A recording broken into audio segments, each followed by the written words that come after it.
Hi everyone, and welcome to today's webinar. My name's Inga. I'm a content developer at Zealed, and I'll be moderating the webinar today.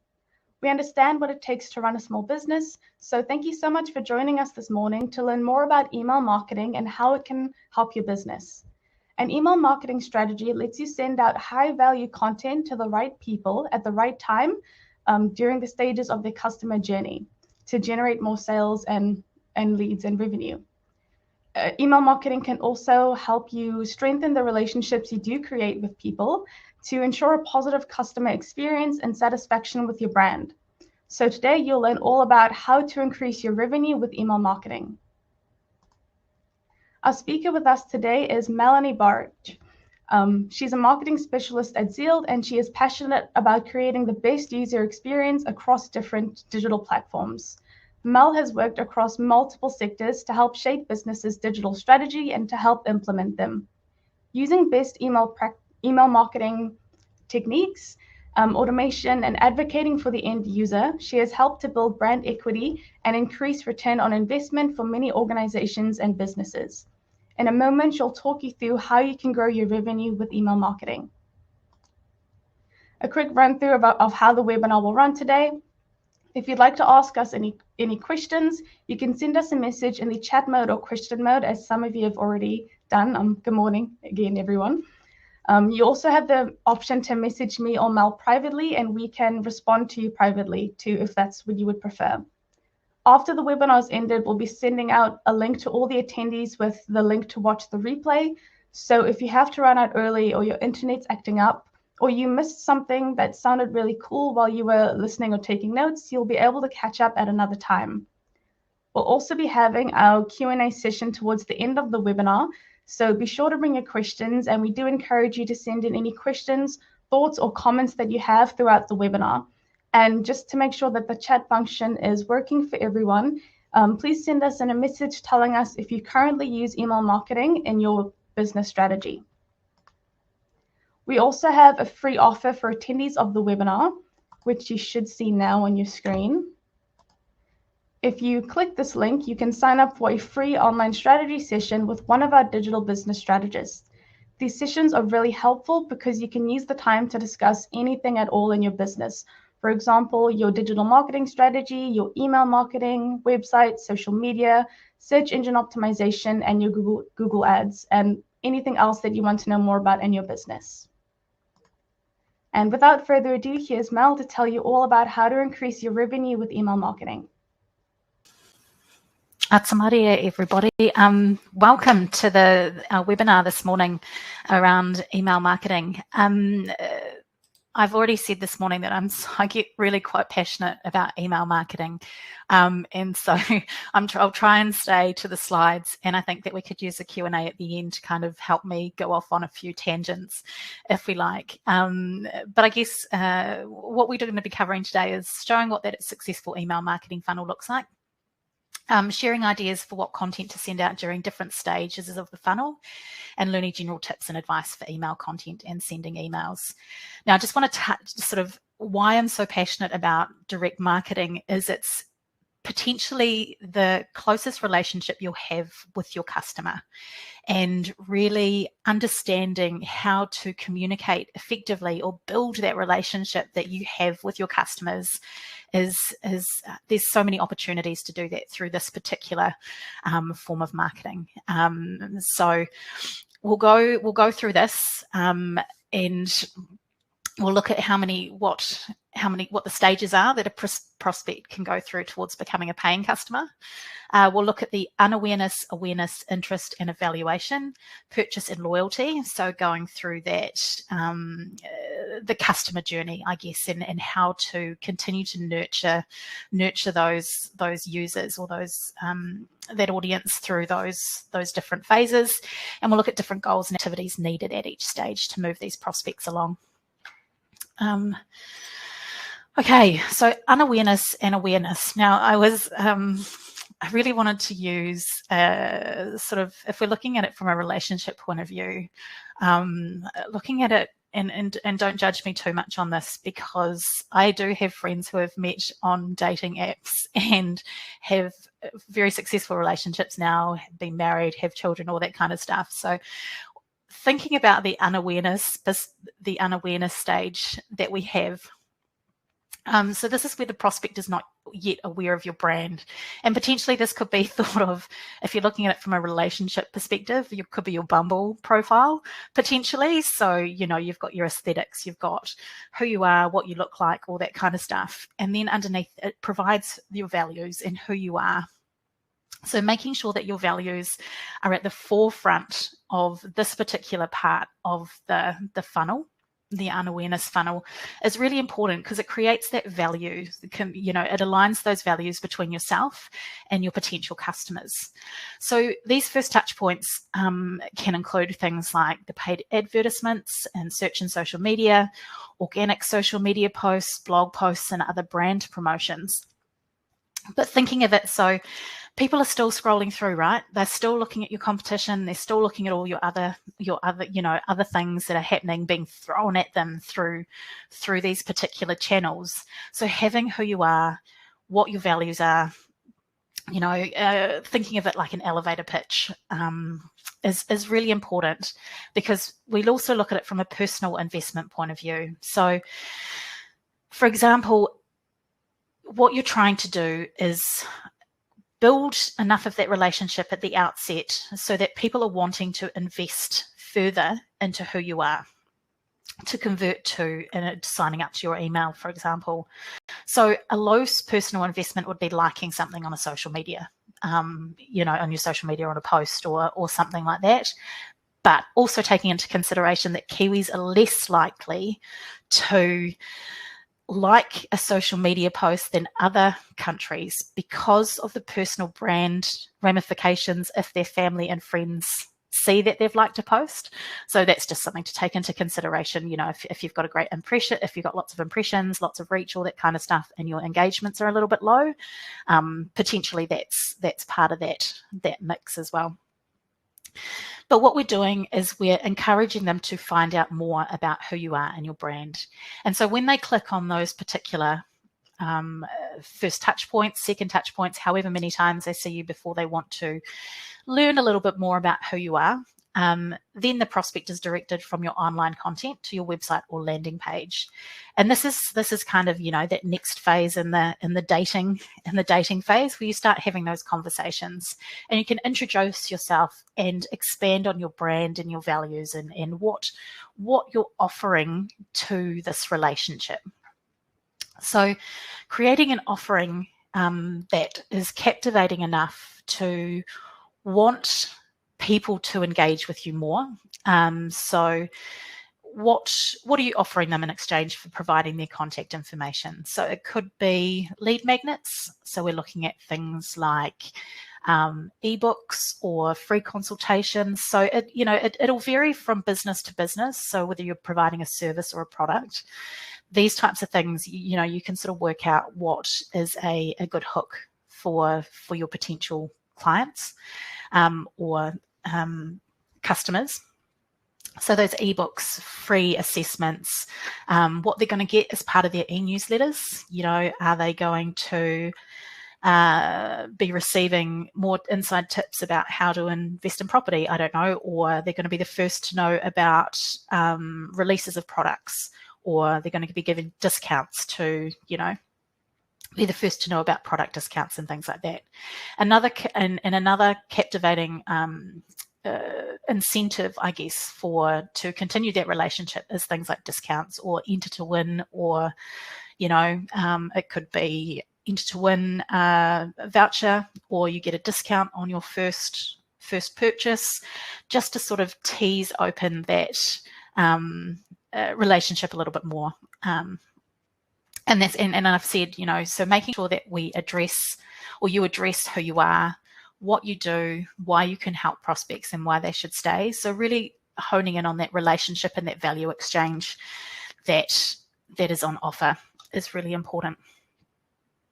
So then we've captured their contact details, and looking back at that sort of personal investment that I was saying before. So social post, sort of lower investment side of things, sharing a post a little bit higher, a little bit higher of a personal investment, sort of right down the other end of the scale is providing their contact details. So really understanding that when someone has provided their contact details, nurturing that and really providing that value is really important. Because if the end user feels like they haven't got the value they want, then they're more likely to be disengaged or unsubscribe. So as part of this middle stage, as part of the nurturing phase that you have in the relationship, you want to share that high value content that gives a better picture of your brand and its products and services. So it's really an opportunity to open up those communication channels. So leveraging further content like lead magnets, blog content, video content to share educational information, etc. is really great. Really going back to those values, your personal brand values. So showing that you understand their pain points and motivations, and then offering solutions. And after introducing your brand, you can start showcasing your products and or services to generate interest. Focus on the crucial benefits, features, and unique value of your offerings, and continually engage and re-engage using timely follow-ups. Now, some of the things that I've seen in my time around disengagement with emails is not understanding the user needs. So sort of signing them up for one thing. So this is how some of the campaigns have failed. Signing up for one thing and then providing something different. So that's kind of like having a fake profile picture on your Bumble account. You turn up to the date and it's like, who is this person? Or you could be spamming. So thinking about what is a good timeline for communicating. Generally, my rule of thumb when doing email communications, unless you were doing an onboarding. So for example, if you're offering a service and they'd onboarded and they'd signed up, then you could do an onboarding over a number of days to sort of introduce them to the service and the offering. But generally, I wouldn't email people more than once every 7 days. That's just my general rule of thumb. Just because you don't want to feel like you're a little bit too in their face or too eager, I guess, for their custom. Other things that I've seen is just not thinking about the content and who the audience is. Now, there's lots of different ways that you can sort of tap into this if you're looking sort of at the more advanced email marketing side of things. So looking at sort of dynamic content. So, and I think we'll talk a little bit more about this as we go through, but dynamic content, segmentation. So, understanding your user motivations using segmentation. So for example, if you know that one of your users, you've got a certain group of people who have visited a certain page on your site about a certain subject, then you could probably segment them into a certain group and provide information in these middle stage communications. Could be gender specific. It could be, it could be anything that you sort of look at, and creating that dynamic content to sort of meet multiple needs in one communication. Then we head down the track. And so all of the work that you've done so far, it leads into these last two stages. So purchase, so leading up to the conversion and sale, continuing to share the relevant and valuable information that you've been working really hard on. Prospect completes their first purchase with your brand, which is great. And then you use timely follow-ups to ensure a smooth adoption process for your products and services. So this could be, as I mentioned before, could be part of the onboarding from a service perspective, or if you're looking at from a product, then it could be, here's a way that you can use it. Thanks for your purchase, all that kind of stuff. And follow-up should include requests for feedback or further assistance type thing. I just want to point out that, so I've got a little bit of an online shopping problem. It's not really, not looking for therapy or anything here, but I did buy something the other day, and looking at that, follow-up should include requests for feedback or whatever. I did receive this amazing little thank you card in one of the purchases that I made online the other day, just saying, thanks for supporting our Kiwi brand. Please leave a review to help us grow further. So, nice little touches like that. So you can do it digitally, you can do it physically, all that kind of stuff really help embed that relationship. And I feel quite attached to that particular company now. Dangerous for me, good for them. And then we've got the loyalty piece, right? And this is, I think, is really important part. And this is one of the areas that a lot of businesses don't do so well. So recognizing the relationship that you have created with your client is really important, or your audience or your user is really important. And understanding that communicating with them post, you can think of it as, here we've entered into a proper relationship, we're really connected. It's about keeping that communication and those value exchanges going as well, because we want that customer to be a repeat buyer. We want that customer to move into the evangelism stage, right? So where they're the ones going out promoting your product, they're the ones telling their friends about you, and this is where that loyalty piece comes into play. So it's good customer service, right? So it's the same as if you're in a store. It's about creating that loyalty and that really strong bonded relationship that you have with your customer. Yeah. So as we move through, so we've talked about those different stages of the funnel, and I think I'm talking quite fast. Let me know if I am. But what we're going to look at now is some different types of content to potentially engage those prospects as it moves through the funnel. So email content for awareness, right? So this is where we were talking about signing up for a free offer. Excuse me for a second. So we talked before about, as a service, you could be offering something like an ebook or a free consultation. From a product perspective, enter to win, discount on your first order, all that kind of stuff. So these lead magnets need to sort of still tie in to what your organizational objectives are, and making sure that they're educational and actionable to help your prospects or help your clients achieve that particular goal or problem.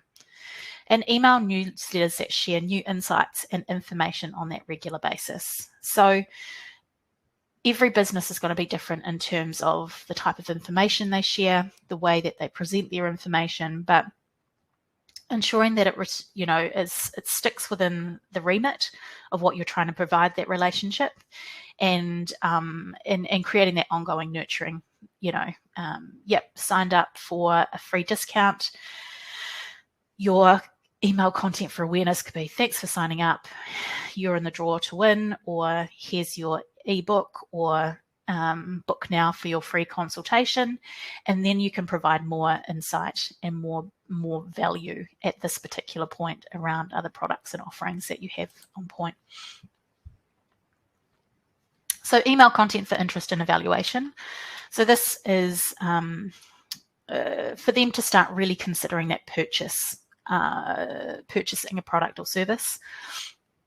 So once the prospect has become that subscriber, however whatever incentive that has been provided, here we go, that introductory email that tells that story about who you are, what you do, and your unique value is really important. Thank you for signing up. Thank you for being part of our team. Sorry.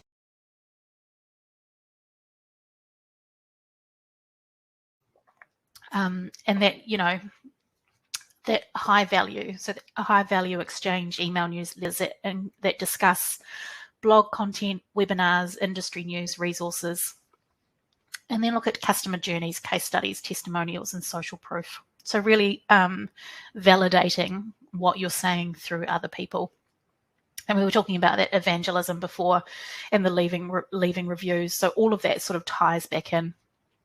If you have people who get that good customer service, they're going to talk about it. You can share that and then help to validate further customer journeys as well. And then we talked about segmenting as well earlier. So considering segmenting subscriber based on your preferences to customize their experiences. So creating that level of personalization in your emails to make it feel like it's a one-to-one relationship rather than a one-to-many, which lots of emails also do. You know, when you feel like you're just part of the masses, you're less likely to engage. So using the tools that you have available within your system, whatever that system looks like, to help create that personalization is really important. So email content for purchase. So you've done the hard yards. You've done a lot of nurturing through your emails, through other communication channels. So once that prospect is engaged in considering your business over others, so you've provided your unique value proposition, they believe in it, they can see the value that you're offering them, then creating those time-sensitive offerings to entice those prospects to make a purchase is part of this sort of tipping them over the line, I guess, in terms of the relationship. So, you know, we've talked about it a few times, you know, free trials, discounts, live demos, free calls, free product when you purchase ABC. And then, there we go. Once the purchase is made, confirmation of the purchase, order details, personal thank you. So that's where my personal thank you came in before. And that request for feedback or review. And then follow up for further questions or information about purchases.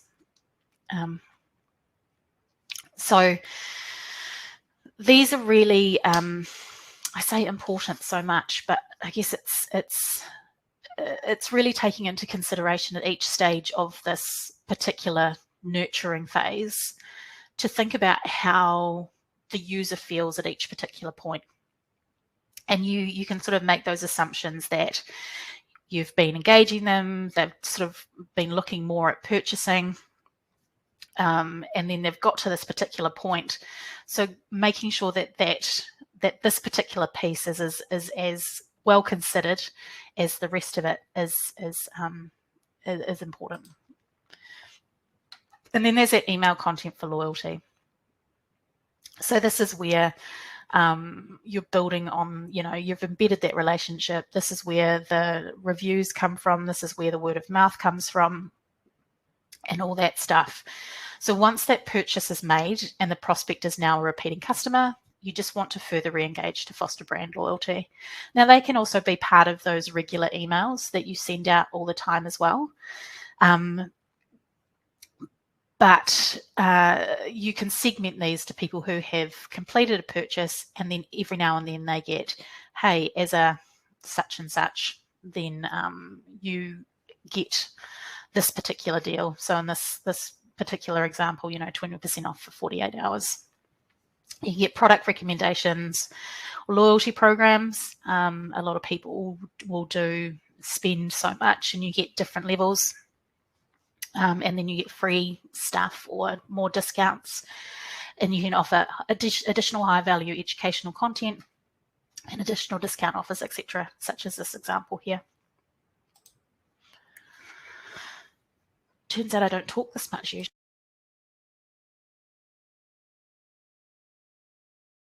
Okay, so what we're going to tap into now, and I think I have been talking quite quickly, but I'd really like to answer more specific questions in Q&A at the end, if that works for everyone.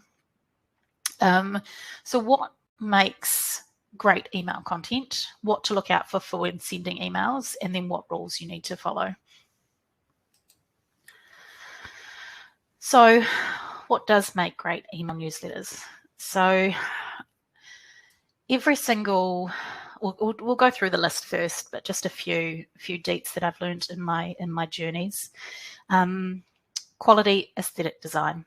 So again, it needs to align with your brand, with your tone of voice, with everything like that. But, brand colors, consistent font, link everything, imagery, looking at the high value content, so informative, short and simple copy, write in seconds perspective, write authentically, be human. One of the key things talking about being human is used to write a lot of B2B newsletters, and some of the people that were providing content felt like it had to be at a certain level or it had to be written in a certain way. But at the end of the day, everyone who's reading your newsletter is a human.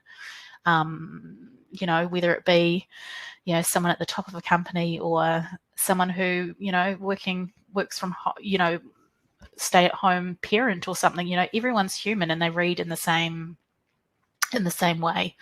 So making sure that your content is accessible to everyone, no matter who reads it, is really, really important. Unless, of course, you're writing for sort of the Financial Times or something like that, where you would expect it to be a little bit more technical. But just really remembering that everyone's still human at the end of the day. And telling readers what to do next. So these are, call to action, CTAs. So really, really clear in your calls to action. Find out more, buy now, get the, find out, get the info or something like that. Catchy, engaging subject lines. They're really important. Now, we talk a little bit about A/B testing in the next one, and then personalization as well. So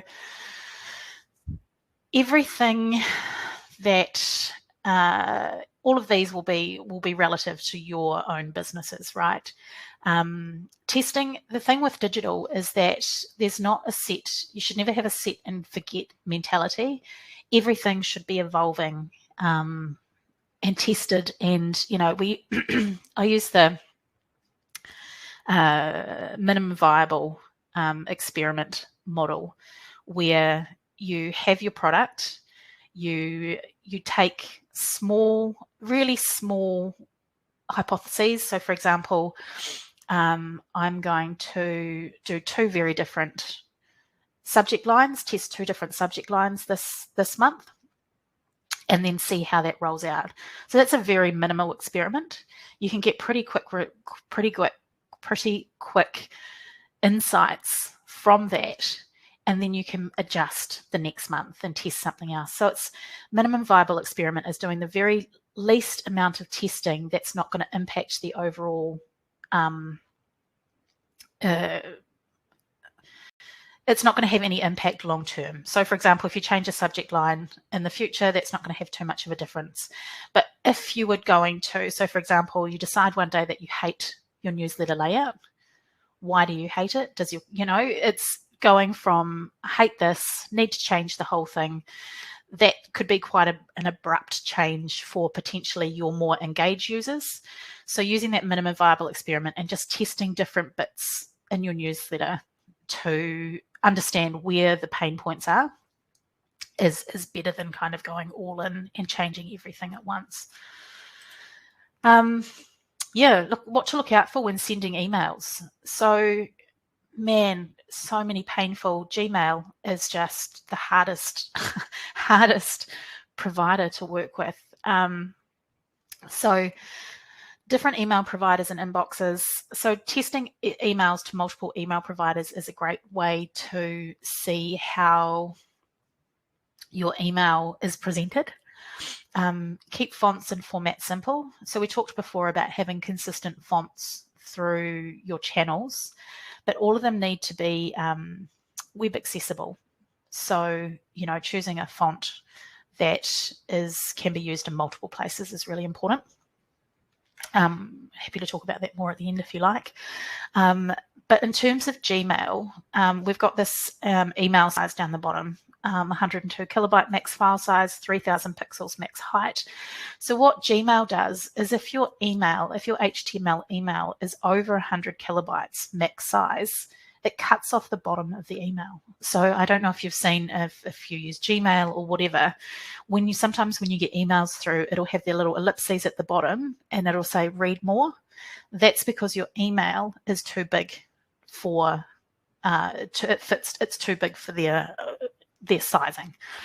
So working out how to sort of either compress that into a smaller file size, or considering the way that you structure your email to be accessible to all email providers. So for example, most important content to go at the top, and then you know that anything that else is sort of superfluous or not as important sits down the bottom. So even if the user didn't read the bottom, they still got the most valuable information at the top. Spam folder, how to use it. So using a recognizable sender email address. So this can be quite tricky because the algorithms that sit across a lot of the email providers these days will pick up lots of variations within an email. So for example, Gmail, for example, if it's an HTML email, it always goes to the promotional tab. If using a recognizable sender address, making sure that it's actually legitimate and is registered and is, you can email it, is really important, because otherwise it'll flag it as spam. Avoid spam trigger words and content. So if you do a quick search online, there's a complete list of over 100 trigger words. So it's things like win, competition, all that kind of stuff. There's a whole lot of them. There is one tool that I used to use. I'm happy to dig out the link later. Sorry, I don't have it here. There was a system that you could send your email to, and it would tell you exactly what the spam, if there were any spam triggers in there, and what the rating was. So then you could quickly go through. Spam folder also, if you making sure that you use alt tags on images, etc. as well, because if your email is heavily image based, the balance between copy and imagery could be outbalanced, and having more imagery can sometimes trigger a spam warning. So making sure that you're using alt text behind your images to describe what the image is. So it's just adding a description of what the image is in the system helps to avoid some of that as well. We also need to consider the dark mode setting in inboxes. So a lot of people these days use dark mode to help with visuals, and sometimes it's a nicer way to view content. So thinking about how, if someone received it in dark mode, what does that look like? So just having a quick, if you send it to, if you send a test to your email, just take a look and see how that works out. Usually you could test that pretty quickly in the first round, and then learn from that and make adjustments for further campaigns rather than having to test it all the time. So this is the tricky part. So forgive me if I'm telling things that you already know. So there's definite rules that you need to follow, and there's actually some quite significant acts within New Zealand that can be quite daunting if you get things wrong. And the Privacy Act 2020 made this a lot harder in terms of being compliant with sending these types of communications to people. So I'll touch on the legal stuff later, but when it says we must be able to let people unsubscribe, so that's an absolute must. So it must be very clear within your email to let people unsubscribe. So it must include a clear, visible way to let readers unsubscribe from future emails. Slight tangent. When, as part of advocating for the end user piece, the big part about people using digital channels in these days is we need to feel like we have control over our our IP, who we are, and who has what about us on the internet. So the more transparent we are with how people can access their information, the more transparent we are with how we can how people can unsubscribe or change their preferences, the more in control the user feels and the more engagement they're more likely to have with you. So, you know, it's really thinking about how people can control their own environment within the digital space. And that's where that personal investment piece comes in as well. So they've given you part of their personal IP, and they're allowing you to use that to send them communications that are of potential value to them, and obviously potential value to you as well.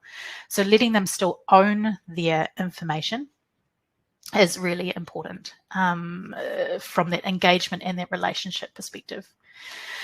In terms of the double opt-in, using confirmation emails to confirm subscribers is highly recommended. We look at things like audit trails, and I'll touch on this a little bit in terms of the legal stuff. But showing, if you were to be investigated by the Privacy Commission, for example, for a privacy breach, or someone complained about you using their private information in a way that they didn't allow you to do so, having this clear audit trail to say that, yes, 100% this particular person signed up to our e-newsletters, they double opted in to confirm that they wanted to subscribe, helps to provide, or helps to mitigate any potential issues in the future if people did complain or whatever. GDPR. So the GDPR is the General Data Protection Regulation. So it's quite a big scary thing that's been around for a while. And what we just need to understand is if it only affects New Zealand businesses if they're selling products or services within the EU. Now, if you are selling products and services in the EU, then you will need to be compliant with the GDPR. There are sort of different levels, but that would just come down to a bit of research. And in New Zealand, the Privacy Commission says that they cannot consult on the GDPR because it doesn't affect New Zealand legislation in any way. So that would be a bit of research, a bit of understanding about how the GDPR could potentially affect your business. In terms of the legal standpoint, there are two particular acts that are really, really important to understand or reference if you're sending direct marketing emails or HTML emails within New Zealand. So there's the Unsolicited Electronic Messages Act. So this is what you can and can't send. And then you've got the Privacy Act, is about how you collect, store, and use personal information. So what it literally says is that in the Privacy Act and the Unsolicited, you can't harvest email addresses. And this is where I was talking about that audit trail. So for example, you can't go through and add a whole group of random emails that you've collected from somewhere and start sending them messages. So that's illegal. You need to have that clear confirmation. So people need to have that double opt-in. They need to have signed up or checked, yes, I understand the terms and conditions of signing up. And then you need to be able to follow all the other, so that unsubscribe function and things like that as well. Privacy Act is how you maintain or how you protect a user's information once you collect it. So there's lots of different ways that that can affect you. So for example, if someone entered a competition and you didn't say that you were going to be sharing their information with a third party who was involved in the competition, and you shared their information with that third party, then that's not allowed. There's also ways of transferring. So theoretically, you can't send a spreadsheet of personal data through email because it can potentially be hacked. There's all sorts of different levels of requirements that sit under that. If you haven't looked at those before, great read, highly recommend, and you can interpret what you what you can, but it's really important to understand what you can and can't send, how you send it, and how you collect, store, and use any personal information. So the Privacy Act is quite a big one, just in terms of storing personal data. Yeah, I think that goes back to you now. Yep. Just a quick reminder, everyone, to sign up for one of our free online strategy sessions if you haven't already. And now it's time for your questions. We want to know what you're struggling with or any other questions you have on email marketing. So please take the next 30 seconds or so to type those in now. And we already have our first question from Chelsea. And Chelsea says that she would love to know more about how to go about segmenting subscribers. Oh, helps if I turn my audio back on. So I guess it's how would we do this? So, for example, there are different ways you can do it. So you can do it based on your product or service grouping, or you can actually hand it back to the customer to provide their own segmentation. So, for example, they sign up to the newsletter, then you, as part of that sort of onboarding, welcome to the team, welcome, thanks for joining us. Here's your discount.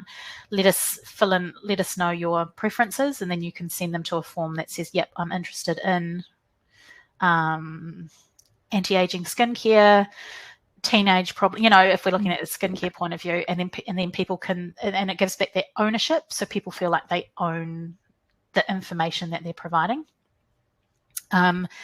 Otherwise, and then you just tag that in the back end. So when you're creating your newsletters, depending on what system you're using, you can use dynamic content. You should be able to add blocks of content in, and then target, and then choose what segment to send that to. So for example, if it was anti-aging, you could do a piece on anti-aging, and then only people who had selected anti-aging would receive that particular piece of information. You could also send out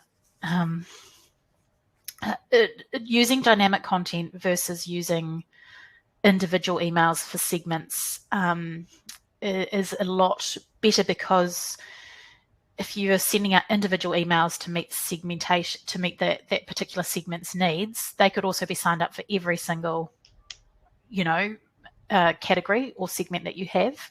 And so you end up sending them 10 or 20 different emails rather than sending them one email with a whole list of content that's relative to them. The other way to do it is based on, and again, it depends on what your levels within your marketing system is. So sometimes you can base it on purchase history, for one. So if someone's purchased certain things, and you can assume that they're interested in that and put them into that particular segment. Or I used to use a system called Ubiquity, and what we could do was set up goals. So if someone had landed on a certain section within our website a certain number of times, then that becomes a segment for them, and we could send them further information about that. That's where you become super stalky. I try to go with medium stalky. Medium stalky is fine, but yeah, you can get quite stalky in the ways that you set up your segments and things like that as well. But I guess it's all in the works of making it better for the end user, right? 100%. Yeah. It's sort of, it's we talk about sending communications, the right message at the right time to the right people, and you can get very complex with it. I think if we're at the sort of beginning of our journey, just understanding who our audience is, how they're engaging with content, and then sort of building up from there. So you need to start building up the understanding of how your audience engages with these, and then use that sort of minimum viable experiment to build out on that.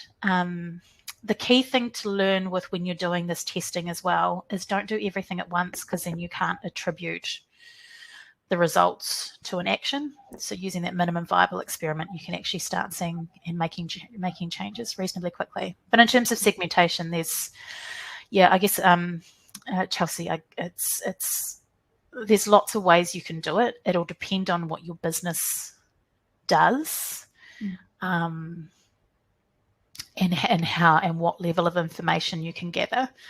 But it's just, I guess it's a matter of thinking about, you don't want too many segments either, because it just becomes too challenging to manage. You just got, like, as you were discussing this, you just got me thinking about, do you know Refinery29? No, I don't think so. Oh, they're basically just like a pop culture news website, and I subscribe to them. But at first they send you like a long as email, but then they've got a section now where you can change your preferences, and they've got like 10 different email segments and different types of newsletters. Yeah. But, I mean, it's nicer, but it's still incredibly overwhelming. Yeah. So trying to make it as simplified as possible for the user. So it's about, mapping out what that journey could look like. So whiteboard, this is what the journey could look like for them, and then using your system to build that. Please let us know, Chelsea, if Mel's answered your question, and if you have all the answers that you're satisfied with. While we're waiting for any other questions to come through, I do have one question I'd love to ask you. We know that engaging our customers and giving them valuable content and having good positive relationships is at the heart of good email marketing. Building on what you've presented today, are there any other ways to use email to provide value for readers?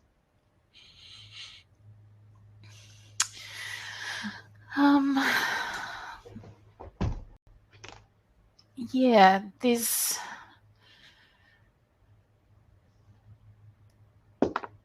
email. I guess it depends on how you've set up your expectations, or how you've set the expectations around what the user is going to receive from you. And I guess that's where, talking back about, Refinery29 having 10 different emails and becoming quite overwhelming.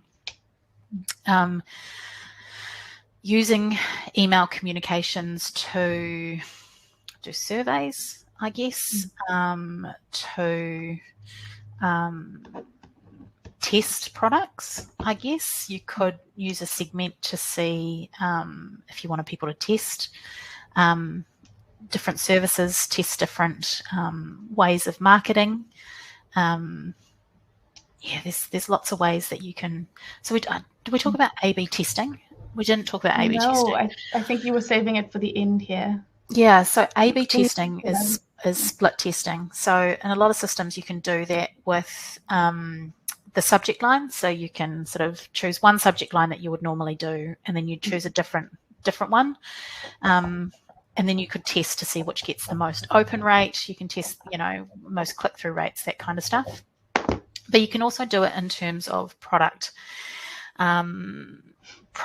and things like that as well. You can test the layout. So you can really use email to start testing your hypotheses around product engagement, around how you validity, I guess, around the way you're presenting stuff. So I was saying before, you don't test everything at once, but you could test two different variations of product intro or overview within that, and then you can see which one gets the most click-throughs. So then you can sort of start, testing your key messaging and things like that, see which ones have the most engagement, the most click-throughs, and then you can sort of roll it out across the rest of your campaign. There's email is great for testing, and testing and iterating is really important, like I said, because then you can start refining your approach to the way that you build your relationships with your customers as well. So it can be a really good testing playground using email. Oh, and I've just seen some feedback from Chelsea as well. She said, that's super helpful, thank you. And she's gone into some in-depth Okay. information. I think you could speak to that better than me. How to physically do it is what I'm interested in. For example, our monthly quota is 25,000 emails, 2 a month to 12.5K. The only way I've been able to find that number is going back through and finding segments. 12.5K. There probably is a better way to do it. Chelsea, do you know what system do you use for that? Is that MailChimp? Any chance?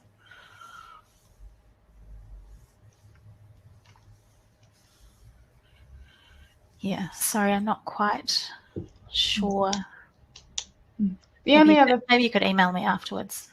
Yeah, I was just going to say the only other thing I can think of is Chelsea, if you haven't signed up for one of the free online strategy sessions, it might be a good chance to have a discussion about this with one of the digital business strategists. Oh, direct from the Zealed site. Okay.